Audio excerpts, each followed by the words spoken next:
It was amazing, Alejandro. I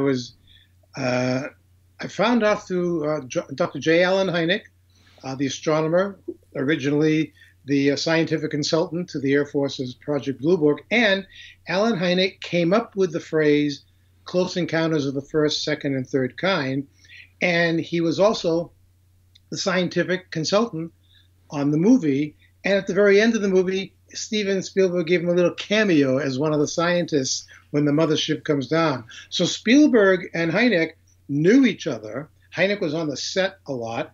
And for the movie also, they used French director and actor Francois Truffaut to portray a real-life scientist who we all now know is Jacques Vallee, the astrophysicist and the astronomer.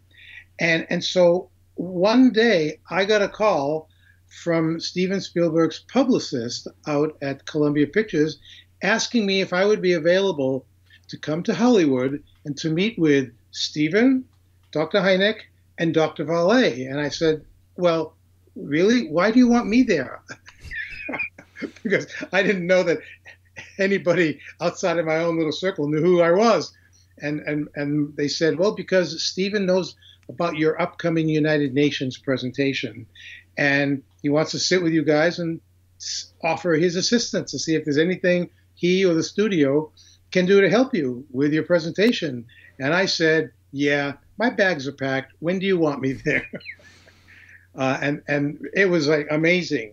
On the day that I got out there and I met with Allen Hynek, we already knew each other, but it was the first time that I had met Jacques, who later became one of the people to speak at our presentation at the United Nations. And we went to Steven's office on the sound stage of whatever movie he was working on at that time. And literally, the four of us just sat there talking about UFOs and what could be done, what the studio could do to help me. And, you know, there was that little playful kind of childlike part of me that was like dying inside. And I wanted somebody to pinch me because of where I was and who I was sitting with.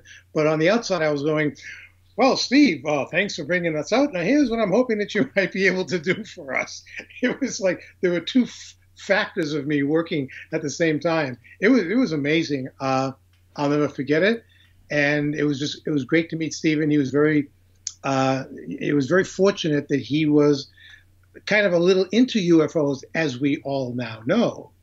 And what ended up happening was the studio provided us with materials that they had used in the production of the movie, visuals, documents, drawings, pictures, and they provided us with this stuff. And so I incorporated it into the documents package that I eventually used at the United Nations later that year. This poster you see behind me, the Close Encounters poster, was one of just a few that Columbia Pictures produced and manufactured kind of as an initial way of helping to promote the movie when it first came out in 1977. And at the time, I got a little friendly with some of the people at Columbia, and they asked me if I wanted one or two of these posters because they weren't actually going to use them, they decided, for publicity. At the top of it, you can see it says, "We are not alone." But the ones that they eventually used had more text, like, "We are not alone.